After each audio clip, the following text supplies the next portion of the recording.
Hello students, our today's topic is surface areas and volumes class 10 and today's question, a solid iron rectangular block of dimensions 4.4 meter multiply 2.6 meter and 1 meter is cast into a hollow cylindrical pipe of internal radius 30 centimeter and thickness 5 centimeter. Find the length of the pipe. हमें एक solid iron rectangular block के dimensions दिए हुए हैं जिसे एक होलो cylindrical pipe में recast कर दिया जाता है। अब जो सिलिंड्रिकल पाइप बनता है उसकी इंटरनल रेडियस और थिकनेस हमें दी हुई है और हमें उस पाइप की लेंथ फाइंड आउट करनी है। अगेन जब हम किसी सॉलिड शेप को किसी दूसरी सॉलिड शेप में रिकास्ट करते हैं तो दोनों सॉलिड शेप्स की वॉल्यूम इक्वल होती है। तो यहाँ भी रेक्टेंगुलर ब्लॉक की और होलो सिलिंड्रिकल पाइप की वॉल्यूम सेम होगी। सबसे पहले हम फाइंड आउट करेंगे volume of the pipe. Pipe क्योंकि होलो है इसलिए हम एक्सटर्नल वॉल्यूम और इंटरनल वॉल्यूम दोनों फाइंड आउट करेंगे और जब इनका डिफरेंस फाइंड आउट करेंगे तो वो हो जाएगी पाइप की वॉल्यूम। अब यहाँ इंटरनल वॉल्यूम फाइंड आउट करने के लिए हमें इंटरनल रेडियस दी हुई है 30 सेंटीमीटर, साथ ही हमें थिकनेस दी है 5 सेंटीमीटर जिसकी हेल्प से हम एक्सटर्नल रेडियस फाइंड आउट करेंगे। तो एक्सटर्नल रेडियस हो जाएगी 30 + 5 = 35 सेंटीमीटर।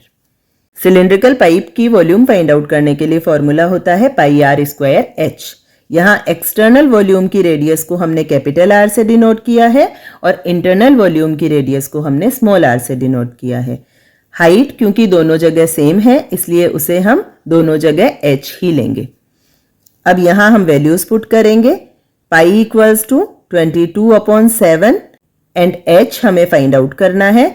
इन दोनों को हम कॉमन ले लेंगे। ब्रैकेट में हमारे पास लेफ्ट रहेगा capital R² - small r²। Capital R की वैल्यू है 35, देन 35² माइनस स्मॉल r की वैल्यू है 30, इट मीन्स 30²। यहाँ हम एक लाइन इंक्रीज कर सकते हैं। आप यहाँ πh कॉमन ले लेंगे, देन ब्रैकेट में लेफ्ट रहेगा R² - r²। अब यहाँ आप वैल्यूज पुट कर सकते हैं। सॉल्व करेंगे। 22h/7, 35 का स्क्वायर होता है 1225 माइनस 30² होता है 900।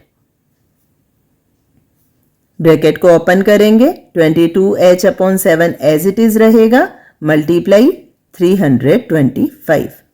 ये है पाइप की volume. According to question, volume of pipe equals to volume of rectangular block. Rectangular block की वॉल्यूम फाइंड आउट करने के लिए फॉर्मूला होता है LBH, जहां हमें लेंथ दी हुई है 4.4 metre, breadth 2.6 metre and height is 1 metre. Values put करेंगे। वॉल्यूम ऑफ पाइप हमने फाइंड आउट की है 22h/7 multiply 325 equals to volume of rectangular block के लिए वैल्यूज पुट करेंगे फॉर्मूला में। Then 440 multiply 260 multiply 100। यहाँ हमने इन तीनों डायमेंशंस को सेंटीमीटर में कन्वर्ट किया है क्योंकि जो पाइप का डायमेंशन हमें दिया हुआ था वो सेंटीमीटर में दिया हुआ है। अब हम h की वैल्यू फाइंड आउट करने के लिए साइड चेंज करेंगे। Then 440 multiply 260 multiply 100 as it is रहेगा अपॉन 22 मल्टीप्लाई 325 और जो 7 डिनोमिनेटर है ये न्यूमरेटर हो जाएगा। सॉल्व करेंगे। Answer will be 11,200 centimetre. अब हम इसे मीटर में भी कन्वर्ट कर सकते हैं तो ये हो जाएगा 112 मीटर। ये है पाइप की height. That is the answer.